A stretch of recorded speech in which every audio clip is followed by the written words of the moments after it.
see no future. Landed the trail, but how can I die if I never live?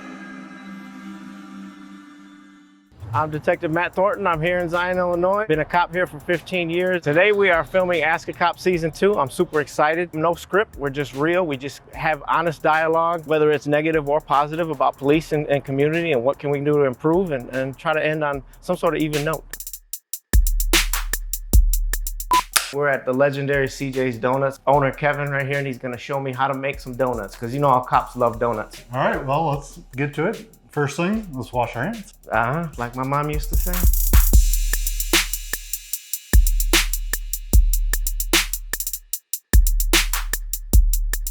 You guys don't need to eat this many anyway. There's a lot of out of shape cops.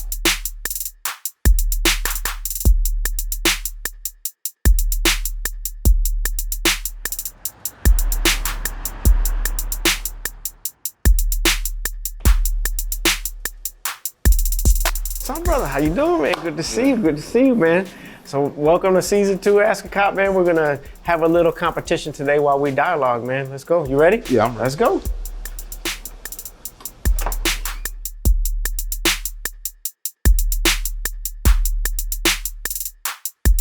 I know Matt because one day I was about to go to the church and a friend needed a ride to the church, so he called up Matt, and that's when I met Matt, but I thought it was his dad or like his football coach or something.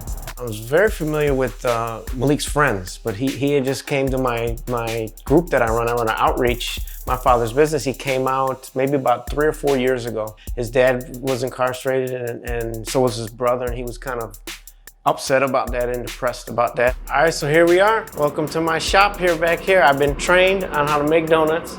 So what we're gonna do, we're gonna have a competition. We're gonna decorate these donuts. Whoever wins gets bragging rights forever. And while we do that, we're gonna dialogue just about life, just about any questions that we have for each other. Sound good to you? It sounds good. All right, let's roll. You go on that side. There's your knife. I know you've been through a lot in your life. Yeah. You don't mind me asking about like your family situation and stuff like that? No, I don't mind. No?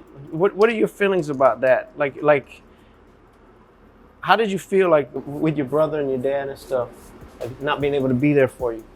Honestly, it kind of hurt, but there wasn't much I can do. All I could really do is like try and take a different path, make them proud.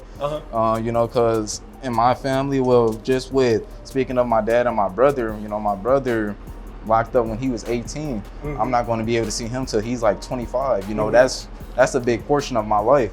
My dad also, you know, he was gone for quite some time too. So that make me look at life differently, because I'm just like, you know, time doesn't wait for anyone. So, you know, by the time they get out, you know, a lot of things change, and that's something you can't get back. So that also helps me stay out of trouble and try to take a better path in life and do good for myself, and not only myself, but my family and also my little brother. Because I want to be, you know, I want to be a role model to my little brother. Yeah, I know that his mom was struggling at times with living place to place, and he's got a younger brother that he was always trying to take care of and make sure that he was safe. And I know his dad unfortunately was locked up for a few years now, and his older brother, the same thing, locked up for a few years now. And I kind of expected maybe that would shake him up or turn him negative, because it does this. 99% of people would go in a negative direction after that, but he's actually gone an exact opposite, and he's a shining star. What is if you don't mind sharing, what's like the worst predicament that you've ever seen since when you were a kid? Anything growing up, like Just the struggle with my mom, you know. That was you know, especially, you know, like for most men, you know, that's your number one lady. And like seeing what my mom was going through, you know, it really impacted me a lot. And, you know, for quite some time, I would always have anger with what she did, anger with what my dad did, you know, and like meeting you, going to, you know, the little sessions and everything, it gave me a different impact. So I'm just like, you know, I can't keep holding on to the anger. Once I let the anger go, you know, I did so much better in life. I remember my dad would always try and reach out to me. I didn't want to reach out to him. And this is like his guy's plan right here. So I remember I was texting one day. I didn't even mean to send my dad a text message, but I remember I sent the text message saying, "How's your day?" But that wasn't even meant for my dad. But somehow it went to my dad. It was an accident. It was an accident. And from that day forward, I realized my dad shouldn't have to just reach out to me. I should reach out to him also.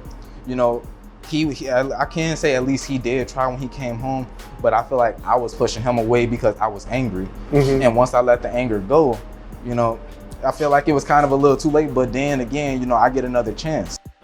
It's almost good for your own soul to choose forgiveness over rage, you know? Absolutely. I was even angry with my older brother, you know, because my older brother, I'm just like, man, you know, when you were out here, it's like we didn't have a relationship, you didn't want to be bothered, anything. But now once you're in a cell, you know, it's like you want to be bothered with me. But I had to let that go. You know, deep down inside, I love you. So I'm going to do what I can for you. I'm proud. I'm actually happy to hear that you have really, your attitude is like 1 in a million, Maliek. That's why I wanted you to come here. I figured you may have a kind of a little bit of a different attitude, but man, you kind of shocked me with this. Yeah. I absolutely love the way that you look at life. I actually learned that I respect him even more now. Like I admire everything. Like Maliek was on a pedestal, but even now it's like, wow, the way he opened up and he's so natural and articulate and unafraid to just talk about what he believes and knows is right in the face of what his peers are telling him. And that really impressed me because that takes courage. I mean, most people go with the crowd. Hating police is the thing to do these days. And he's like, no, I'm not going to because I have no right to. And I've always shown them respect. They give it back to me. So that was kind of surprising. And I love it at the same time. He just gets it. Like he doesn't judge. He doesn't follow the crowd. I would have guessed that he had some sort of resentment against authority or some sort of bitterness about his struggles as a kid and nowadays, but he is like a man. He's like a man well above his age. That he gets it. He understands that you give respect, you'll get respect, and it's gonna get him far in life. He's gonna be a leader. As you've grown up in Zion, I've always noticed that about you, that you've been a little different from the rest. Yeah. You've kind of marched to your own drum. Yeah. And that actually kind of surprised me. I figured that you may have some resentment because I was the police. Yeah. Yeah. But nah, never any resentment. Just, you know, you were a cool guy. I liked it, you know. My man, I think that's why we were drawn together, man. Once upon a time, you know, I wanted to be a police or FBI.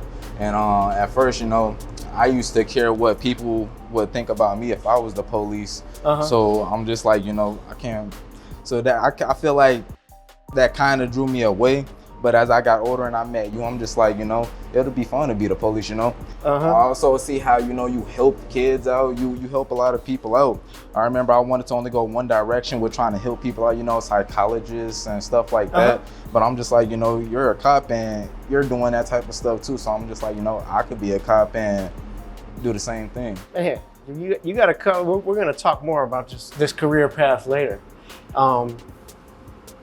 So what do you see, like your friends, how do you react when we see it all the time, F12, and that's just the way to, how do you react to that? Honestly, I know a lot of people who say F12 and stuff, but I feel like a lot of the times, you know, they can be ignorant towards the cops because I've been in situations like I've been pulled over twice in my life, but the 2 times I was pulled over, you know, I just act normal, you know, I act respect, and they didn't even issue me a ticket. They just said, have a nice day.